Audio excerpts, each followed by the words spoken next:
ಆತ್ಮೀಯ H16 news ಅರ್ಥಾತ್ ಹೇ ಸೀತಾರಾಮ್ ಗೆ ಸ್ವಾಗತ. ನಾನು ನಿಮ್ಮವ ಎಂ ಆಯುಧ ಮಲ್ಲಪ್ಪ ಜೋತಾವ. ಆತ್ಮೀಯರೇ, ಮುಡ ಈಗಾಗಲೇ ಸಿದ್ದರಾಮಯ್ಯರ ಕೊಲ್ಲಪಟ್ಟಿಯಿಂದ ದೂರ ಸರಿತಾ ಇದೆಯಾ ಅನ್ನುವಂಥ ವಾತಾವರಣ ಇವತ್ತು ನಿರ್ಮಾಣ ಆಗಿದೆ. ಯಾಕಂದರೆ ಮರಳಿ ಮತ್ತು ಈ ಒಂದು ಲೋಕಾಯುಕ್ತದಿದ್ದು ಸ್ನೇಹಮಯಿ ಕೃಷ್ಣ ಇವರ ದೋಷಿ ಏನೋ ಯಾವುದು ಪ್ರೂವ್ ಇಲ್ಲ, ಸಾಕ್ಷಿ ಕೊಡ್ರಿ ಅಂತೇಳಿ ಕೇಳಿದ್ದಾರೆ. ಒಂದು ವಾರದಾಗ ಕೊಡ್ಲಿಕ್ಕಂದ್ರೆ ರಿಪೋರ್ಟ್ ಮಾಡಿ ಹೋಗಿತೀನಿ ಅಂತ ಹೇಳಿಬಿಟ್ಟಿದ್ದಾರೆ. ಇದರ ಅರ್ಥ ಏನಪ್ಪ ಅಂತಂದ್ರೆ ಲೋಕಾಯುಕ್ತ ತನಿಖೆ ಇಲ್ಲಿವರೆಗೆ ಒನ್ ಸೈಡೆಡ್ ಆಯಿತಾ ಅನ್ನುವಂಥ ಸಂಶಯ ಸಹಜವಾಗಿ ಬಂದು ಬರ್ತದೆ. ಯಾಕಂತಂದ್ರೆ ಈ ನಡೆದಂಥ ಘಟನೆಗಳು ನೆನಪಿಸ್ಕೊಂಡಾಗ ಏನೂ ಆಗಿರ್ಬೋದಲ್ಲ, ಗದ್ದಾಯ್ತಲ್ಲ ಇಲ್ಲೇ ಅನ್ನುವಂಥದ್ದು. ಆದರೂ ಸ್ವಲ್ಪ ಮಟ್ಟಿಗೆ ಈಗಿನ ಸಮಯದಲ್ಲ ನಮ್ಮ ಸಿದ್ದರಾಮಯ್ಯನವ್ರು ಬಚಾವಾಗಿದ್ದಾರೆ. ಒಂದು ಸತಿ ಉಸಿರು ತೊಗೊಳ್ಳೋ ಟೈಮ್ ಸಿಕ್ಕದ ಅವ್ರಿಗೆ. ಯಾಕಂದ್ರೆ ಮತ್ತೆ ಮೊದಲನೇ ಶುರು ಮಾಡ್ಬೇಕಲ್ರಿ.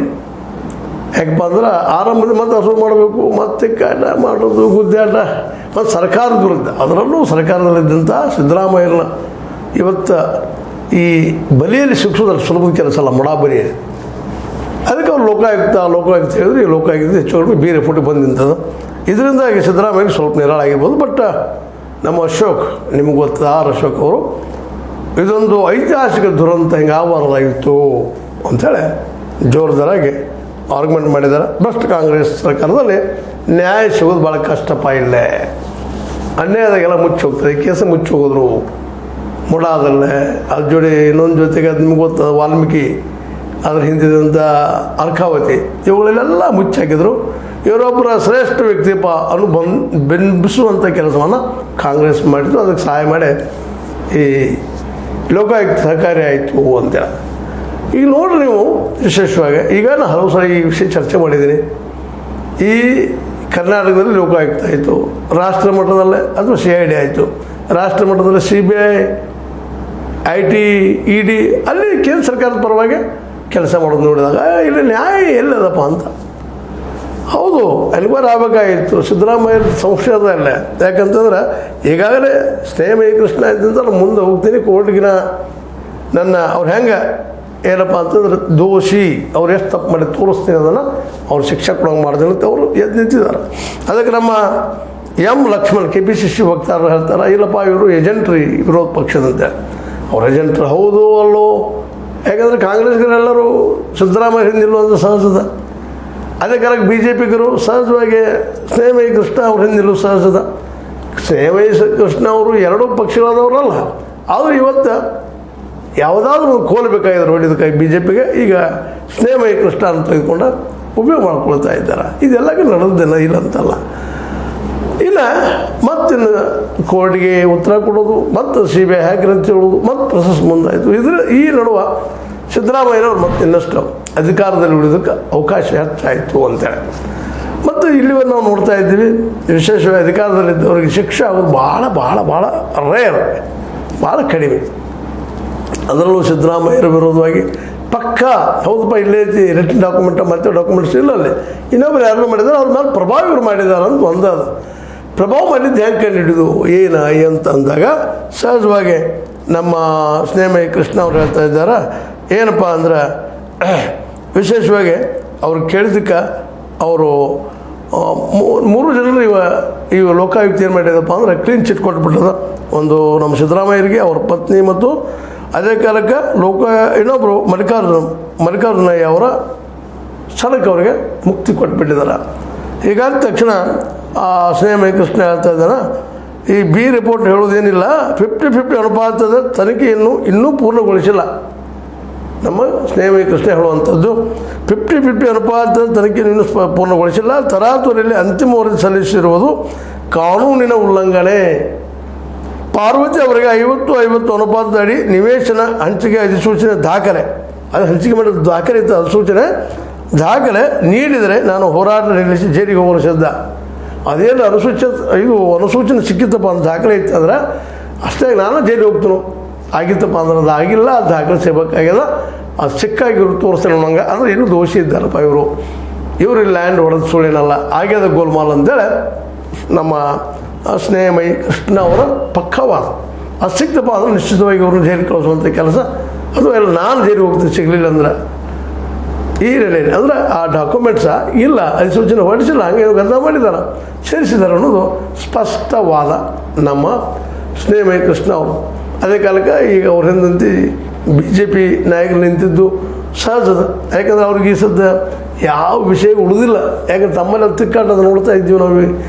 ಕಳೆದ ಹಲವಾರು ಬಂದಾಯಿಂದ 5 ಎಲೆಕ್ಷನ್ ಗೆದ್ದು ಬಂದಾಯಿಂದ ಅಂದ್ರೆ ಈ ಸೋತಾಯಿಂದ್ರೂ ಇವತ್ತಿನಕ ನಮ್ಮ ಯತ್ನಾಳರಂತೆ ಬೆನ್ನ ಹತ್ಬಿಟ್ಟಿದ್ದಾರೆ ನಮ್ಮ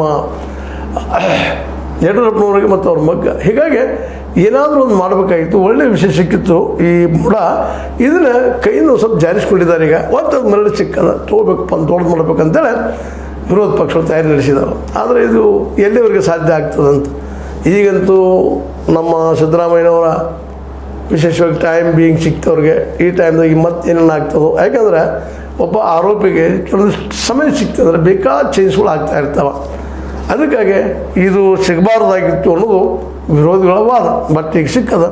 ಅದಕ್ಕೆ ಈ ದಿಶೆಯಲ್ಲಿ ನಮ್ಮ ಆರೋಚಕ ಇರೋದು ನಮ್ಮ ಇನ್ನೊಬ್ಬ ವಿಜೇಂದ್ರ ಅವರಂತೆ ಇದನ್ನು CBI ತನಿಖೆ ಕೊಡ್ಬೇಕ್ರಿ, ಇಡಿ ಅಂತ ನಡೆಸತ್ತರಕ್ಕೆ ಇಡಿನೂ ಆಯಿತು CBI ಕೊಡಬೇಕು ಇದನ್ನಂತೇಳಿ ವಾದ ಮಾಡ್ತಾ ಇದ್ದಾರೆ. ನಿಶ್ಚಿತವಾಗಿ ಅದರಲ್ಲಿ ಗೋಲ್ಮಾಲ್ ಆಗ್ಯದ. CBI ತನಿಖೆ ಅದು ಸತ್ಯವರೆಗೆ ಬರ್ತದೆ ಅನ್ನೋದು ನಮ್ಮ ವಿಜೇಂದ್ರ ಅವರ ವಾದ. ಈ ವಾದ ವಿವಾದ ಏನೂ ಇರಲಿ, ಈಗ ಮಾತ್ರ ಸಿದ್ದರಾಮಯ್ಯನವರು ತಮ್ಮ ಚಾಣಕ್ಯ ಬುದ್ಧಿಯಿಂದ ಹೊರಗೆ ನಿಂತಿದ್ದಾರೆ ಇವತ್ತು. ಆದರೆ ಇದು ಎಷ್ಟು ಮಟ್ಟಿಗೆ ಅವ್ರಿಗೆ ಉಪಯೋಗ ಆಗ್ತದೆ, ಎರಡು ದಿವಸ ಹೋಗ್ತದೆ ಅನ್ನೋದು ಮತ್ತು ಬೇರೆ ವಿಷಯ. ಆದರೆ ಇದರಿಂದ ಶಿಕ್ಷೆ ಆಗ್ತದರ ಅನ್ನುವಂಥ ಮತ್ತೊಂದು ಚರ್ಚೆ ಇದೆ, ಮತ್ತೆ ಸ್ಟಾರ್ಟ್ ಆಗ್ಯದ. ಮೋಸ್ಟ್ಲಿ ಸ್ನೇಹಮಯಿ ಕೃಷ್ಣ ಅವ್ರ ಪ್ರಕಾರ ನಿಶ್ಚಿತವಾಗಿಯೂ ಅಧಿಸೂಚನೆ ಹೊರಡಿಸಿಲ್ಲ. ಅದನ್ನು ಗದ್ದಲ ಮಾಡಿದಾರೆ. ಆ ಅಧಿಸೂಚನೆ ಸಿಕ್ತಪ್ಪ ಅಂದ್ರೆ ನಾನು ಜೈಲಿಗೆ ಹೋಗಿ ಸದ್ದಿದ್ದೀನಿ, ಅಧಿಸೂಚನೆ ಕೊಡ್ರಿ, ಆ ಡಾಕ್ಯುಮೆಂಟ್ ಕೇಳ್ತಾ ಇದ್ದಾರೆ. ಏನೇನು ಆಗ್ತದೆ ನೋಡೋಣ ಅದನ್ನು. ಯಾಕಂತಂದ್ರೆ ಈಗಾಗಲೇ ಸಿದ್ದರಾಮಯ್ಯನವರು ಉಸಿರು ಬಿಟ್ಟಿದ್ದಾರೆ, ಬಟ್ ಪೂರ್ಣ ಪ್ರಮಾಣದಲ್ಲಿ ಇನ್ನೂ ಕಿತ್ತು ಹೋಗಿಲ್ಲ. ಕಾಲಲ್ಲಿ ಆಣಿ ಅಂತಲ್ಲ, ನಾವು ಆಣಿ ಅಂತೀವಲ್ಲ, ಹಾಗೆ ಆಣಿ ಆಗ್ಯದ ಕಾಲಲ್ಲಿ. ಅದು ಇನ್ನೂ ಆಪ್ರೇಷನ್ ಆಗಬೇಕಾಗ್ಯದ. ಆ ಆಪ್ರೇಷನ್ ಆಗಿ ಅವರು ಹೊರಗೆ ಉಳಿತಾರೋ ಇಲ್ಲೋ ಅನ್ನೋ ಸಹಿತ ಅಷ್ಟ ಪ್ರಶ್ನಾರ್ಹದ. ಆದರೆ ನಮ್ಮ ಸಿದ್ದರಾಮಯ್ಯನವರ ಬೆಂಬಲಿಗರಿಗೆ ಮಾತ್ರ ಇದೊಂದು ರೀತಿ ಸಂತೋಷ ತರೋ ವಿಷಯ ಆಗ್ಯದ. ಅದೇನೂ ಇರಲಿ, ಒಟ್ಟಲ್ಲ ಸಿದ್ದರಾಮಯ್ಯನವರ ಈಗ ಒಂದಿಷ್ಟು ಮನಸ್ಸು ಬಿಚ್ಚಿ ಮಾತಾಡುವಂಥ ಸ್ಥಿತಿ ಬಂದಿದ್ದಾರೆ. ಇಲ್ಲಾಂತಂದ್ರೆ ಅವರು ಈಗಾಗಲೇ ಈ ಒಂದು ವಿಷಯದಲ್ಲೇ ಸಾಕಷ್ಟು ಏನಪ್ಪ ಅಂತಂದ್ರೆ ಮಾನಸಿಕ ಹಿಂಸೆಯನ್ನು ಮತ್ತೇನೋ ಅನುಭವಿಸಿದ್ರು. ಆ ಹಿಂಸೆಗೆ ಅದಕ್ಕಿಂತ ಮುಖ್ಯವಾಗಿ ಈ ಮುಡ ಏನಾದರೂ ಜೋರಾಯ್ತಪ್ಪ ಅಂತಂದ್ರೆ ಈ ಸದ್ಯದಲ್ಲೇ ತನ್ನ ಮುಖ್ಯಮಂತ್ರಿ ಸ್ಥಾನವನ್ನು ಹೋಗ್ತಾರೆ ಅನ್ನೋಂಥ ಗಾಬರಿಯಲ್ಲೂ ಇದ್ರು ಅವರ. ಆದರೆ ಇದರಿಂದಾಗಿ ಮತ್ತಷ್ಟು ಮುಖ್ಯಮಂತ್ರಿ ಸ್ಥಾನ ಗಟ್ಟಿಯಾಗಿ ಮುಂದಿನ 2.5 ವರ್ಷ ಉಳಿಬೋದು ಅನ್ನುವಂಥ ಒಂದು ವಾತಾವರಣ ನಿರ್ಮಾಣ ಆಗಿದೆ. ಈ ಎಲ್ಲ ನೆಲೆಯಲ್ಲೇ ಸಿದ್ದರಾಮಯ್ಯನವರು ಇನ್ನು ಮುಂದಿನ ಹೆಜ್ಜೆ ಏನು ಇಡ್ತಾರೆ ಅನ್ನೋದು ಅದಕ್ಕಿಂತ ಹೆಚ್ಚಿಗೆ ಅಂದ್ರೆ ಈಗ ಎಲ್ಲರ ಕಣ್ಣ ಸ್ನೇಹಮಯಿ ಕೃಷ್ಣ ಅವ್ರ ಮೇಲೆ.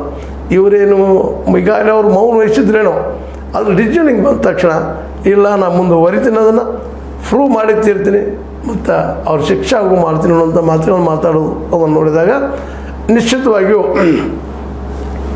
ಈ ಕೇಸ್ ಇದ್ದಿದ್ದು ಮತ್ತು ಕೋರ್ಟ್ ಮೆಟ್ಲಾಗೆ ಇರ್ತದೆ, ಮತ್ತು ಹೊಸ ರೂಪ ಪಡೀತದೆ ಅನ್ನುವಂಥದ್ದು ಎಲ್ಲರೂ ಮಾತಾಡುವಂಥ ವಿಷಯ ಆಗಿದೆ. ಅದರ ವಿರೋಧಿಗಳು ನೋಡು ಇಲ್ಲೇನಾಗ್ತದೆ. ಯಾಕಂತಂದ್ರೆ ಎರಡೂ ಕಡೆ ಅಷ್ಟ ಏನಪ್ಪ ಅಂದರೆ ಇದನ್ನು ದೊಡ್ಡದು ಮಾಡ್ಬೇಕಂತದ ಇತ್ತು. ಒಂದು ಕಡೆ ಈವನ್ ಕಾಂಗ್ರೆಸ್ನಲ್ಲಿಯೂ ಸಹಿತ ಒಂದಿಷ್ಟು ಬಲಗಳು ಆದರೆ ಸಿದ್ದರಾಮಯ್ಯ ಸಿಗಲಿ, ಅವರು ಕುರ್ಚಿಯಿಂದ ಇಳಿಯುವಂಥ ಆಗಲಿ ಅನ್ನುವಂಥ ಒಂದು ಏನಪ್ಪ ಅಂತಂದ್ರೆ ಬೈಕಿಯಲ್ಲಿದ್ದಾರೆ. ಆ ಬೈಕ್ ಎಷ್ಟು ಮಟ್ಟಿಗೆ ಈಡೇರ್ತದೆ ನೋಡ್ಬೇಕು ಅದನ್ನು. ಯಾಕಂದರೆ ಈಗ ಹೇಳಿದ್ರಂದ್ರೆ ಅವರ ಜಾಗದಲ್ಲೇ ಆಲ್ರೆಡಿ ನಮ್ಮ ಸೀಟಲ್ಲಿ ಕೊಡೋದಕ್ಕೆ DK ಅವರು, ಸತೀಶ್ ಅವರು, ಎಲ್ಲ ಪರಮೇಶ್ವರ್ ಅವರು ಕಾಂಪಿಟೇಷನ್ ಮಾಡ್ತಾ ಇದ್ದಾರೆ. ದಲಿತರಿಗೆ ಈ ಸಲ ಕೊಡಬೇಕಪ್ಪ ಮುಖ್ಯಮಂತ್ರಿ ಸ್ಥಾನ ಅಂತೇಳಿ. ಒಟ್ಟಿನಲ್ಲೇ ತುರ್ತು ಮಾತ್ರ ಸಿದ್ದರಾಮಯ್ಯರು ಈ ಒಂದು ಎದುರಾಳಿಗಳನ್ನು ಬದಿಗೆ ಸರಿಸಿದ್ದಾರೆ. ಇನ್ನು ಏನು ಆಗ್ಬೋದು ಅನ್ನೋದು ಇನ್ನು ಯಾವ ರೀತಿಯಾಗಿ ಸ್ನೇಹಮಯಿ ಕೃಷ್ಣ ಅವ್ರು ವಾದ ಮಾಡ್ತಾರೆ, ಡಾಕ್ಯುಮೆಂಟ್ಸನ್ನು ಇಟ್ಕೊಂಡು ಬಡ್ದಾಡ್ತಾರೆ, ಅದು ನನ್ನ ಮುಂದಿನೆಲ್ಲ. ಯಾಕಂದರೆ ಎಲ್ಲ ಸಮಸ್ಯೆಗೆ ಸಿದ್ದರಾಮಯ್ಯ ಸಮಸ್ಯೆ ಅಂತ ಮೂಲ ಕಾರಣ ಸ್ನೇಹಮಯಿ ಕೃಷ್ಣ ಅವರ ಒಂದು ಅರ್ಜಿ ಕೋರ್ಟ್ಗೆ ಹೋದಂಥದ್ದು. ಇನ್ನು CBIಗೆ ಹೋಗ್ಬೋದಾಯಿತು. ಯಾಕಂದ್ರೆ ಲೋಕಾಯುಕ್ತದಂತೆ ಈಗಾಗಲೇ ವರದಿ ಕೊಟ್ಟು ಮುಗಿಸಾಗಿಬಿಟ್ಟಿದ್ದಾರೆ. ಅದಕ್ಕೆ ಇದು CBI ಮೆಟ್ಲು ಏರ್ಬೋದಾ ಇಲ್ಲ ಇಲ್ಲೇ ತಣ್ಣಗಾಗ್ಬೋದಾ ನೋಡೋರು ಇದನ್ನು ಕಾದೆಲ್ಲರೂ ಅಂತ ಹೇಳ್ತಾ ನಿಮಗೆ ಇದು ಲೈಕ್ ಆಗಿರ್ಬೋದು, ಲೈಕ್ ಮಾಡಿ, ಶೇರ್ ಮಾಡಿರಿ, ಕಮೆಂಟ್ ಮಾಡಿ, ಜೊತೆ ಸಬ್ಸ್ಕ್ರೈಬ್ ನಿಲ್ಲಿಸಿ ಹೋಗ್ಬರ್ರಿ. S16 ನ್ಯೂಸ್ ಅರ್ಥಾತ್ ಸೀತಾರಾಮ್, ಇದು ಸತ್ಯದ ಕೈಗನ್ನಡಿ. ವಂದನೆಗಳು.